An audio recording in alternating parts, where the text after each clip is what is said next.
বাংলাদেশে একটি অবাধ, সুষ্ঠু ও নিরপেক্ষ নির্বাচন প্রত্যাশা করে জাপান। জামায়াতে ইসলামীর আমির ডাক্তার শফিকুর রহমানের সঙ্গে ঢাকায় নিযুক্ত জাপানি রাষ্ট্রদূত সাইদা শিনিচির সৌজন্য সাক্ষাতে কথা জানান তিনি। রাজধানীর মগবাজারে জামায়াতের কেন্দ্রীয় কার্যালয়ে দলটির নেতাদের সঙ্গে ঘণ্টাব্যাপী বৈঠক করেন জাপানি রাষ্ট্রদূত। এ সময় দুই দেশের বন্ধুত্বপূর্ণ সম্পর্ক আরও জোরদারের বিষয়ে আলোচনা হয় বলে বৈঠক শেষে জানান জামায়াতের সেক্রেটারি জেনারেল।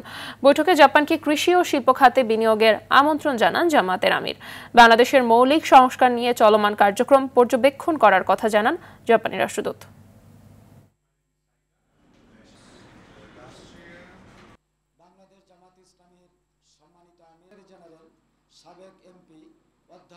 একটি অবাধ এবং নিরপেক্ষ নির্বাচনের লক্ষ্যে যে সংস্কারের কার্যক্রম অব্যাহত আছে, ন্যাশনাল কনসেনসাস কমিশনের মাধ্যমে গুরুত্বপূর্ণ ইস্যুতে যে সংস্কারের উদ্যোগ সকল রাজনৈতিক দলের সহযোগিতা এগিয়ে যাচ্ছে সে সম্পর্কেও তিনি অবহিত, এবং তিনি কিছু প্রশ্ন করে এসব বিষয়ে আমাদের সংবিধানের পরিবর্তন, সংস্কারের মেজর ইস্যুগুলো কিভাবে আমরা কার্যকর করব সেসব উপায় এবং পথপন্থা সম্পর্কে তার আগ্রহ ব্যক্ত করেছেন।